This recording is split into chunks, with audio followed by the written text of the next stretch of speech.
Optimizing student learning. We assume that students are able to grasp and apply what we're teaching, but it's not always that easy. This video looks at 4 techniques that can help students optimize their learning.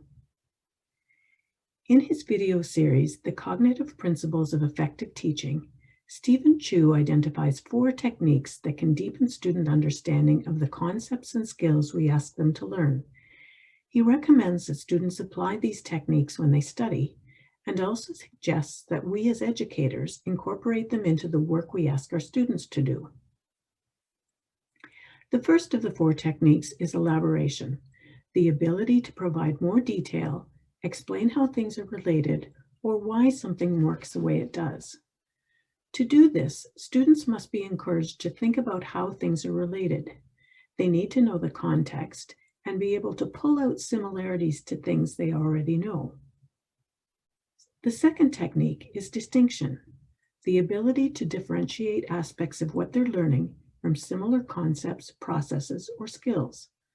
Students must learn to question why they would choose one approach or way of thinking over another.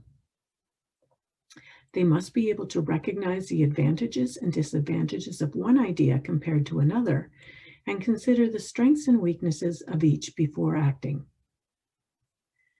The third technique is personalization, the ability to relate what we're learning now to our own experiences. For students, this might be linking what they're learning to something they've already learned, or to a common event or everyday practice they all share. The final technique is appropriate retrieval and practice, the repeated use of knowledge and skills in the way they expect to be applied. This is probably the most important 4 techniques. We know that we get better the more we do something, and that certain types of practice help the learning stick.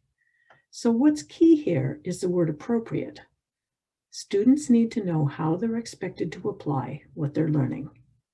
Will they have to provide mathematical solutions, answer fact-based questions about the concept, or design something based on its principles? Once students know the expectations, they can be more deliberate in the way they study.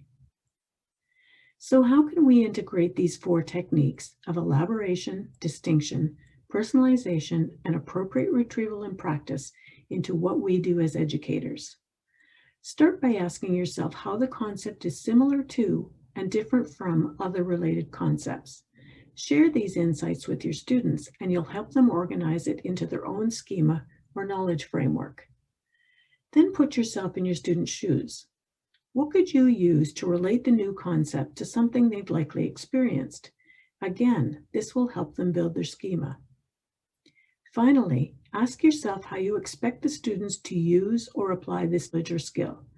Design learning activities and assessments around the expectation, making them as authentic as possible. If you can answer these questions, you can help shape the learning experience for your students. Share the techniques with them, and you'll provide them with a proven way to increase their learning. Model the techniques, and you'll help them organize new concepts into their own knowledge base. Give your students multiple opportunities to retrieve the knowledge and practice the skills in the way they'll have to demonstrate them, and you will start to see a deepening in their overall understanding.